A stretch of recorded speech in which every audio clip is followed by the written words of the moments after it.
درود بینندگان عزیز، نشر نوبتی برنامه اطلاعاتی هفته ورزش را پیشکشتان می‌گردانیم و در نیم ساعت من بعد ما به شما از هفته ورزشی کشور قصه می‌کنیم و اون چیزی که در دوربین ما افتاد آن را با شرح و نوار و معرضتان می‌رسانیم. در استودیو فریدون سفرزاده آغاز می‌کنیم. جلبی بیش از 240 نفر دختر در مسابقه ملی آید به فوتزال در شهر و ناحیه‌های مملکت. فستیوال فوتبال زیر شعار فوتبال پایه نسل سالم در 4 ناحیه شهر دوشنبه میان نورسان و جوانان گذرانیده شد. بازگشت جودوکاران نورس و جوان کشور با 8 نشان افتخاری از چمپیونات آسیا اقیانوسیا به وطن.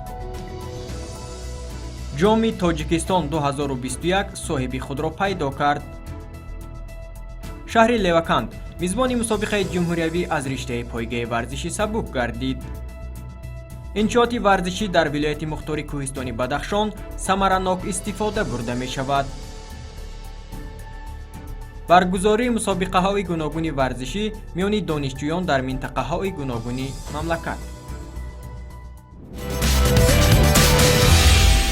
تماشابینان عزیز، هفته ورزشی کشور را با رویدادهای ورزشی شهر دوشنبه آغاز میکنیم. شما میدونید که هفته گذشته در شهر دوشنبه چگونه چهاربینی ورزشی برگزار گردید؟ ما به شما آنها را به طور کوتاه شرح میدهیم. در 4 ناحیه شهر دوشنبه فستیوال فوتبال زیر شعار فوتبال پایه نسل سالم گذرانده شد. سال دوم است که مسابقه جمهوریوی آید به اکروباتیکا و جهش از باتوت به خاطر گرامی داشت مربی شایسته جمهوری تاجیکستان میخائیل شاپاروف برگزار میگردد. بازگشت جودوکاران نورس کشور با 8 نشان افتخاری از مسابقه آسیا اقیانوسیا به شهر دوشنبه. شهر بیشتر در ادامه. باعث فرحمندی و سرفرازی است که امروز در شهر دوشنبه شمار زیادی میدانچه‌های ورزشی فعالیت می‌کنند و در آنها نورسان و جوانان زیادی همه روزه به بازی‌های گوناگون ورزشی اندرمان شده وقتی خویش را ثمرناک استفاده می‌برند. با مقصد جلب کودکان و نورسانی که در میدانچه‌های تازه بنیاد ناحیه‌های شهر دوشنبه همه روزه تمرین می‌کنند و به ورزش رقم 1 سیاره یعنی فوتبال اندرمان میشوند، با تشبث و دستگیری شهردار دوشنبه محترم رستم امامعلی فستیوال فوتبال زیر شعار فوتبال پایه نسل سالم تشکیل و گذرانیده شد. فستیوال در همبستگی با ریاست کار با مکتب‌ها و انشاءات ورزشی شهر دوشنبه و ریاست کار با جوانان و ورزش شهر دوشنبه دایر گردید. همایش در میدانچه تازه بنیاد کوچه احمدی دانش ناحیه شاه منصور با جلب نورسان این ناحیه آغاز گردید. در میدانچه ورزشی شمار زیادی نورسان به هم آمده با یک خرسندی و فرح برنامه‌های رنگین و تمرین‌های سبک و جالبی فستیوال را زیر راهبری مربیان اجرا می‌کردند. از جانب کمیته تدارکات به هر یک اشتراکچی لوازمات‌های ورزشی و توپ فوتبال تقدیم کرده شد. در میدانچه ورزشی کوچه سوفیا کلاروفسکای ناحیه اسماعیلی سامانی بعداً فستیوال ادامه کرد. شمار زیادی کودکان و نورسان در آن اشتراک داشتند. به همه این نورسان هم پیراهن ورزشی، توپ فوتبال و دیگر لوازمات ورزشی از جانب دستاندکاران تقدیم کرده شد. در میدانچه مؤسسه دولتی ریاست کار با مکتب‌ها و انشاءات ورزشی شهر دوشنبه نورسان ناحیه فردوسی به هم آمدند. کودکان و نورسان این ناحیه از برنامه‌های رنگین فستیوال اظهار خوشنودی کرده خود را در فضای صلح و ثبات وطن و در این همایش خوشبخت احساس می‌کردند. من از این فستیوال خیلی خرسند هستم. اولا من تشکر به اساسگذاری صلح و وحدت ملی پیشوای ملت تشکر زیاد میکنم و بعد به رستم امامعلی که او به ما میدانچه ها را پیشکش کرده است و ما هر روز به این میدانچه ها آمده بازی میکنیم. ما خیلی تازه و آزاده میدانچه ها را نگاه میداریم و نمیگذاریم که یگان کسی این میدانچه ها را افلاس کند و من از این فستیوال خیلی خرسند میباشم. این فستیوال خیلی زور گذشت، خیلی به من معقول شد. روز یکم فستیوال در 3 ناحیه شهر دوشنبه شاه منصور، اسماعیلی سامانی و فردوسی گذرانیده شد. روز دوم چهاربینی در کلانترین ناحیه شهر دوشنبه سینا در میدانچه به نام مایاکوفسکی راه اندازی گردید. نورسان و جوانان ناحیه سینا نیز چون دیگر ناحیه ها همه به فستیوال حاضر شده بودند. با این نورسان و غنچه های نوشکفته کشور مربیان از روی برنامه تمرین های سبک و جالب و بازی های شب‌خوار را گذراندند. با این نورسان هم تحفه های خاطروی تقدیم کرده شد و شادی و نشاط آنها را با یک مراتب نظر افکندن ما احساس می‌کردیم. قابل ذکر است که برگزاری چنین فستیوال ها امکان می‌دهد نسل نورس به سمت ورزش روانه گردند و مهرشان نسبت به فوتبال دوچند گردد.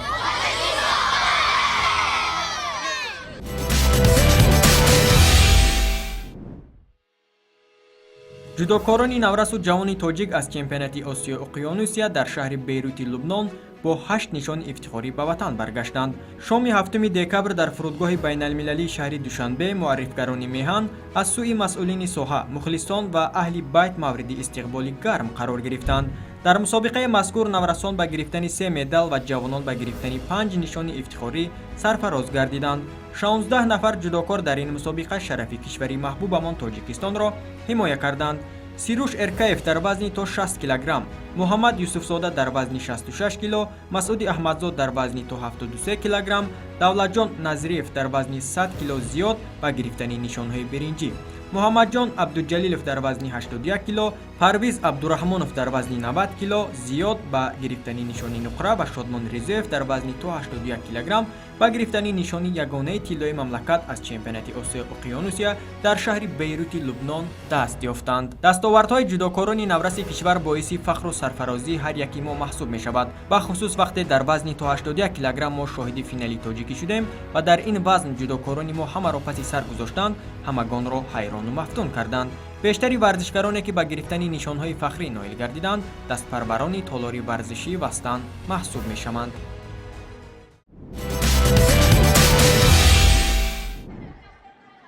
бо мақсади ҷалби ҳарчи бештари духтарон ба футзал аз тарафи Федератсияи футболи Тоҷикистон дар ҳама манотиқи мамлакат мусобиқаи миллии оид ба футзал таҳти унвони туби норинҷӣ роҳандозӣ гардида, дастаҳо дар 2 марҳила пешакӣ ва ниҳоӣ миёни ҳам сабқат намуданд.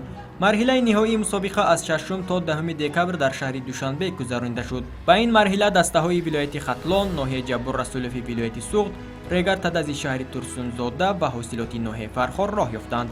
сараввал барои нишонҳои биринҷӣ дастаҳои Регартадаз ва ҳосилот миёни ҳам мубориза бурданд. дар ин бозӣ футболбозбонувони шаҳри Турсунзода бартарӣ нишон дода, бо натиҷаи 2-0 шаҳди пирӯзӣ чашиданд. марҳилаи ниҳоии мусобиқа миёни ду тими аз лиҳози ҳайат пурқуввати Хатлон ва Ҷаббур Расулов барои ҷом ва нишонҳои тилло ҷолибу диданӣ сурат гирифт. дар ин бозӣ ба футболбозбонувони 19-солаи дастаи Хатлон муяссар шуд ки 3 тӯбро воридӣ дарвозаи бонувони ноҳияи Ҷаббур Расулов кунанд.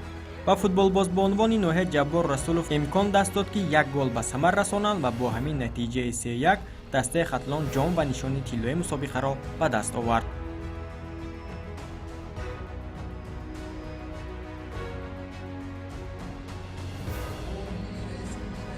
мавриди зикр аст ки мусобиқаи мазкур миёни бонувони то 19-сола бо ибтикори Федератсияи футболи Тоҷикистон ва дастгирии Иттиҳоди Аврупо ҳамчунин Созмони Милали Муттаҳид дар доираи лоиҳаи Нури Рӯшноӣ бо мақсади аз байн бурдани зӯроварӣ дар оила роҳандозӣ ва гузаронида шуд. дар умум 240 нафар бонувони то 19-сола аз ҳама шаҳру ноҳияҳои кишвар ба ин мусобиқа ҷалб гардиданд. дар анҷом маросими ҷоизасупорӣ бо ширкати намояндагони кумитаи тадорукот баргузор гардида ба дастаҳои ғолиб нишону диплом супорида шуд.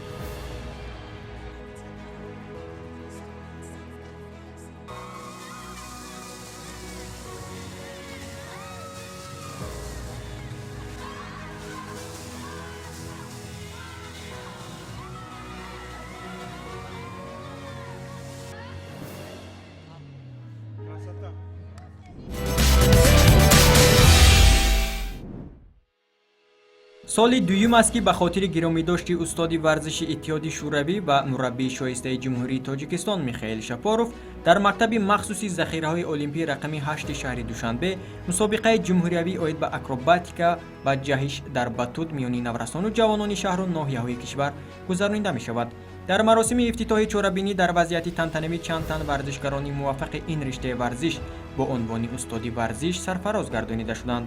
дастаҳои вилояти Суғд, вилояти Хатлон, шаҳру ноҳияҳои тобеи марказ ва дастаҳо аз шаҳри Душанбе дар мусобиқа ҳунару малакаи хешро нишон доданд. боиси ёдоварист ки риштаи варзиши акробатика ва ҷаҳиш дар батут дар кишвари мо сар карда аз соли 1981 амал мекунад ва маҳз бо кӯшишу заҳматҳои мураббии шоистаи ҷумҳурии Тоҷикистон Михаил Шапоров ки ҳамагон ӯро асосгузори ин намуди варзиш дар Тоҷикистон медонанд, рушду равнақ ёфтааст. аксарияти мураббиёни ин намуди варзиш аз зумраи шогирдони Михаил Шапоров буда имрӯз ин пайроҳаро идома дода ба хотири рушду равнақи ин риштаи варзиши олимпӣ дар ҳудуди мамлакат саҳми хешро гузошта истоданд. ин намуди варзиш нозикиҳои худро дорад. ҳар як варзишгаре ки аз ин риштаи варзиши олимпӣ машқварзӣ мекунад, бояд чусту чолок бошад ва амалҳое ки дар ҷараёни мусобиқа иҷро мекунад бехато бошад.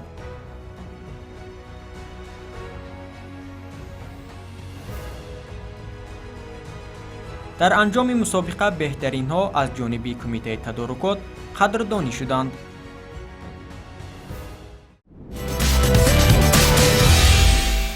ҳафтаи сипаришуда вилояти суғд мизбони чорабинии бузурги варзишӣ гардид. яъне аниқтараш ҷоми Тоҷикистон дар соли 2021 миёни дастаҳои Хуҷанд ва Истиқлол имсол дар шимоли кишвар гузаронда шуд.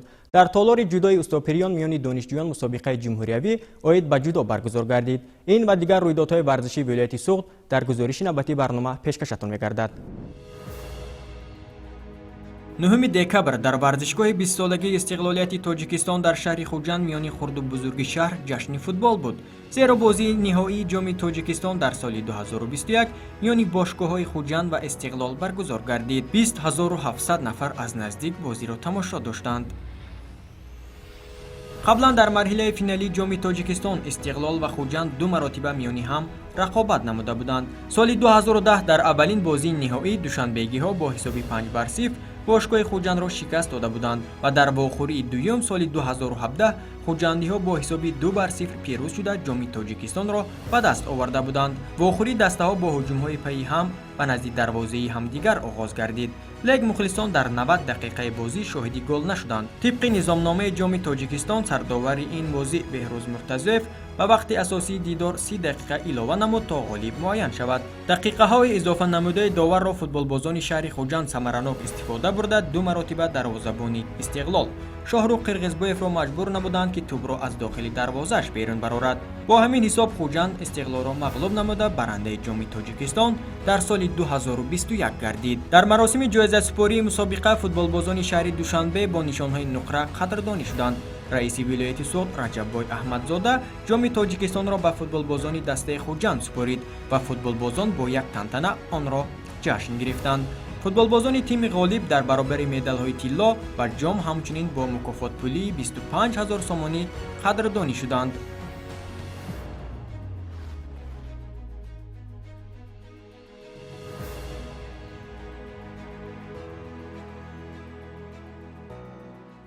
мусобиқаи ҷоми Тоҷикистон сар карда аз соли 1992 баргузор мешавад ва аввалин қаҳрамони мусобиқаи мазкур дастаи помири шаҳри Душанбе ба ҳисоб меравад. аз ҳама бештар дастаи Истиқлол ғолиби ҷоми Тоҷикистон гардидааст. дастаи пойтахт дар таърихи худ 8 маротиба солҳои 2009, 2010, 2013, 2014, 2015, 2016, 2018 ва 2019 барандаи ҷоми Тоҷикистон шудааст. бояд гуфт ки ин бори панҷум мешавад ки дастаи Хуҷанд ҷоизадори ҷоми Тоҷикистон мешавад. қаблан ин даста солҳои 1997, 1998, 2002, 2008 ва 2017 дар финали мусобиқаи мазкур пирӯз шуда буд.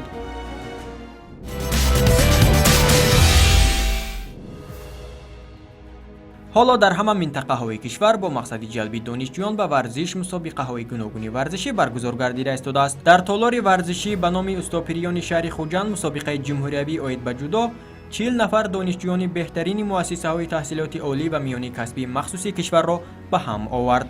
дар маросими кушодашавии мусобиқа намояндагони кумитаи кор бо ҷавонон ва варзиши назди ҳукумати ҷумҳурии Тоҷикистон ва федератсияи ҷудои мамлакат иштирок намуданд. ҷудо имрӯз аз риштаҳои маъмули варзиш дар қаламрави мамлакат маҳсуб шуда ҳаводорони зиёди худро дорад. ин гуфтаҳоро бо чеҳраҳои нави ин намуди варзиш миёни донишҷӯён мо собит карда метавонем. мусобиқаи номбурда аз рӯи 7 вазн доир гардида дар анҷом беҳтаринҳо бо нишону диплом сарфароз гардиданд. мавриди зикр аст ки баргузории чунин мусобиқаҳо миёни донишҷӯён метавонад дар оянда заминаи хуби ҷалби онҳо ба варзиш гардад.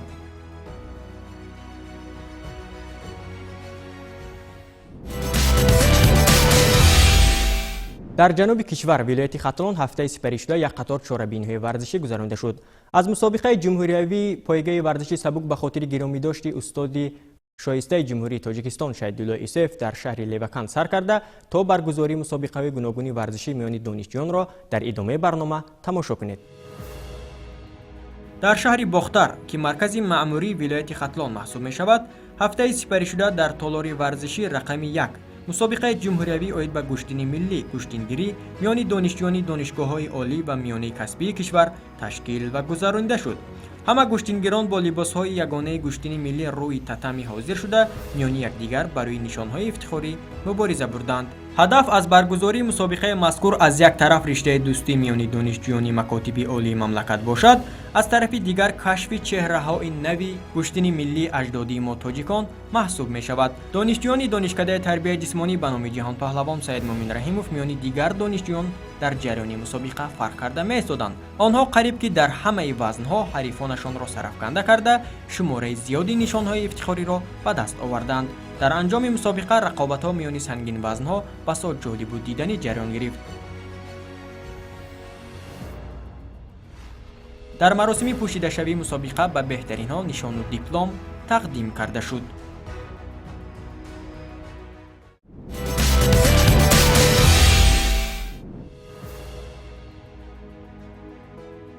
ҳафтаи гузашта дар шаҳри Леваканти вилояти Хатлон мусобиқаи ҷумҳуриявӣ оид ба поигаи варзиши сабук барои дарёфти ҷоизаи мураббии шоистаи ҷумҳурии Тоҷикистон Шодравон Шайдулло Исуев баргузор гардид. дар он наздики 100 нафар варзишгар аз ҳама шаҳру ноҳияҳои кишвар дар масофаҳои гуногун миёни ҳам мубориза бурданд. калонсолон дар масофаи 12 километр, бонувон дар масофаи 8 километр, ҷавонон дар масофаи 6 километр, духтарон дар масофаи 4 километр ва наварасон дар масофаи 2-4 километрӣ барои нишонҳои ифтихорӣ талош варзиданд.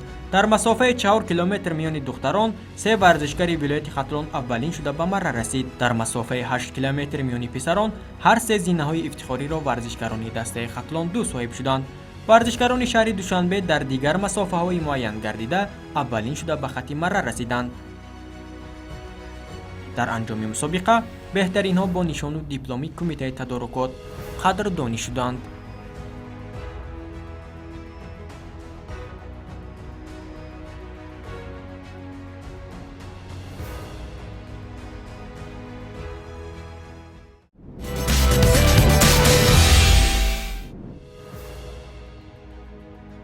дар шаҳри Кӯлоби вилояти Хатлон мусобиқаи ҷумҳуриявӣ оид ба гӯштини ҷудо байни наврасони солҳои таваллуди 2005-2007 оғоз гардид, ки дар ин чорабинии варзишӣ беш аз 150 варзишгари наврас аз гӯшаву канори мамлакат ҷалб гардиданд. мусобиқаи мазкур бахшида ба ҷашни бузурги 30-солагии истиқлоли ҷумҳурии Тоҷикистон роҳандозӣ гардид. мусобиқаи ҷумҳуриявӣ дар маҷмаи варзиши шаҳри Кӯлоб баргузор шуда, дар анҷом чеҳраҳои нави ин риштаи варзиш дарёфт ва ба мусобиқаҳои байналмилалӣ сафарбар карда мешаванд. мавриди зикр аст, ки дар ин чорабинӣ паҳлавонони наврас аз тамоми шаҳру ноҳияҳои мамлакат, аз ҷумла вилояти Хатлон дар ҳайати 2 тим, 2 дастаи аз вилояти Суғд ва шаҳри Душанбе, 1 дастаи аз вилояти Мухтори Кӯҳистони Бадахшон, шаҳру ноҳияҳои тобеи марказ ва минтақаи Рашт иштирок намуданд. дар рӯзи аввали мусобиқа варзишгарони вазнҳои поёнӣ бо ҳам сабқат намуданд. зикр гардид, ки маҳз баргузории чунин мусобиқаҳо имкон медиҳад, ки беҳтаринҳо дар ин риштаи варзиш муайян ва барои иштирок дар мусобиқаҳои байналмилалӣ ба машқҳои дастаҷамъии Федератсияи ҷудои мамлакат сафарбар карда шаванд.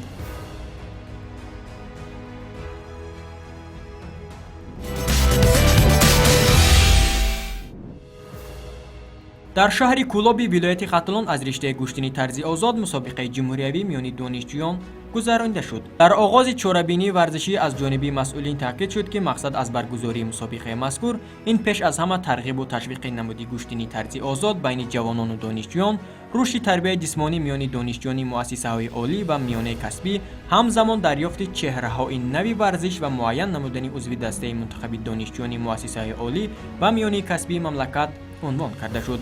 ёдрас мешавем, ки мусобиқаи мазкур дар 3 марҳила роҳандозӣ карда шуда, дар навбати аввал миёни муассисаҳои таҳсилоти олӣ ва миёнаи касбӣ баргузор шуда, сипас дар даври вилоятӣ беҳтарин варзишгарон роҳхати марҳилаи ҷумҳуриявиро дарёфт намуданд. гӯштингирони шаҳри Душанбе, вилояти Суғду Хатлон ва вилояти Мухтори Кӯҳистони Бадахшон миёни якдигар дар вазнҳои аз 56 то 100 ва ҷамъи 100 килограмм барои ба даст овардани нишонҳои ифтихорӣ мубориза бурданд.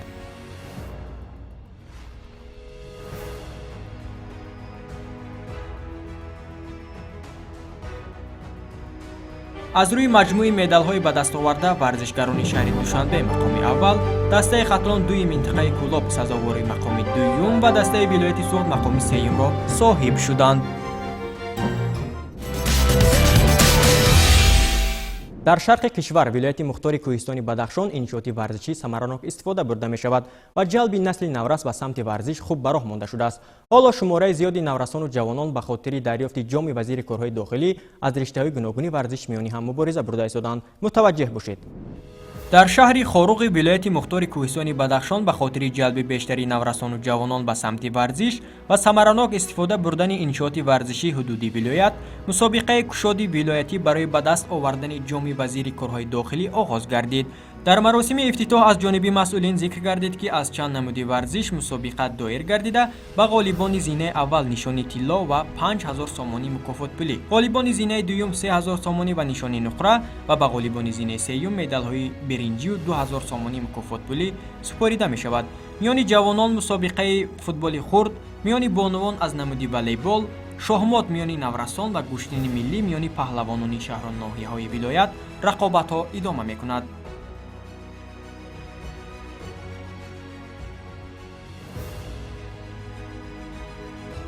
аз риштаи гӯштини миллӣ миёни паҳлавонони наврасу ҷавони шаҳру ноҳияҳои вилоят рақобатҳо дар вазнҳои гуногун ҷолибу диданӣ сурат гирифта дар анҷом ба ғолибон нишону диплом ва тӯҳфаҳои хотиравӣ супорида шуд. марҳила ба марҳила рақобатҳо барои дарёфти ҷоми вазири корҳои дохилӣ дар вилояти мухтори кӯҳистони бадахшон идома дорад ва мо аз нашрҳои дигари барнома шуморо огаҳ мекунем.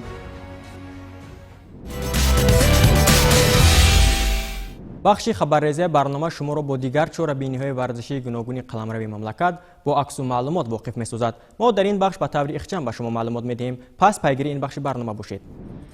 мусобиқаи ҷумҳуриявии туби чармин миёни хонандагони солҳои таваллудашон 2008-2009 муассисаҳои таҳсилоти миёнаи умумӣ ба поён расид. дастаи муассисаи таҳсилоти миёнаи умумӣ рақами 64 шаҳри душанбе ҷойи аввал, гимназияи ба номи шоҳраҷабови шаҳри истарафшан ҷойи дуюм ва муассисаи таҳсилоти миёнаи умумӣ рақами 3 ноҳияи шаҳри нав зинаи сеюмро касб карданд.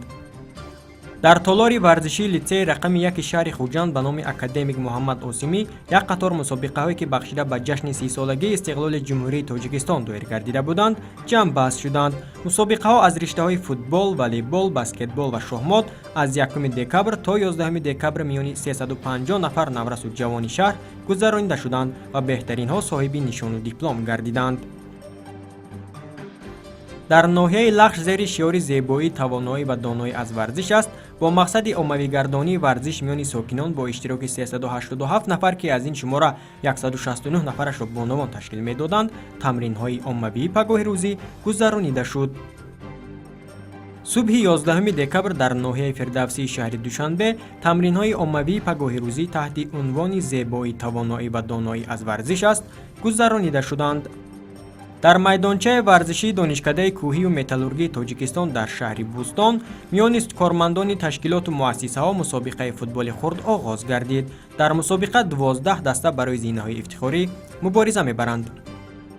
бо мақсади тарғибу ташвиқи тарзи ҳаёти солим ва ҷалби ҷомеа ба варзиш дар шаҳри кӯлоб тамринҳои пагоҳирӯзӣ гузаронида шуд. дар он донишҷӯёну омӯзгорони донишгоҳи давлатии кӯлоб фаъолона иштирок намуданд. 11 декабр дар ноҳияи рӯдакӣ ҳам зери шиёри зебоӣ, тавоноӣ ва доноӣ аз варзиш аст тамринҳои оммавии пагоҳирӯзӣ миёни кормандони касбу кори гуногун ва хонандагони муассисаҳои таълимӣ гузаронида шуданд. дар толорҳои варзишии муассисаи таҳсилоти миёнаи умумӣ рақами 20 ва ҷашнии шаҳри хуҷанд миёни 16 дастаи бонувон мусобиқаи варзишӣ оид ба баскетбол ҷараён гирифт. 11 декабр дар маросими ҷамъбастии мусобиқа ба дастаҳои ғолиб нишону дипломҳо супорида шуданд.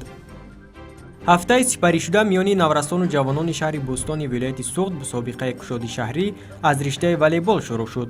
6 даста барои роҳ ёфтан ба мусобиқаи вилоятӣ талош меварзанд.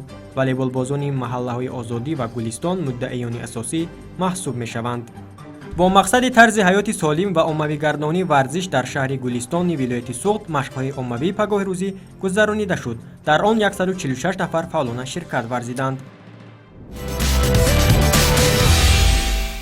тамошобинони арҷманд, инҳо буданд он ҳама хабару гузоришҳое ки ҳафтаи сипаришуда рақам хӯрданд. агар зарраи ҳам шуморо бо навгониҳои варзиши кишвар огаҳ карда бошем, масрурем. дар ҳамин ҷо ба нашри навбатии барномаи иттилоотии ҳафтаи варзиш нуқта мегузорем. бо тамошои барномаҳои дигари телевизиони варзиш фароҳманду сиҳатманд бошед. хайр.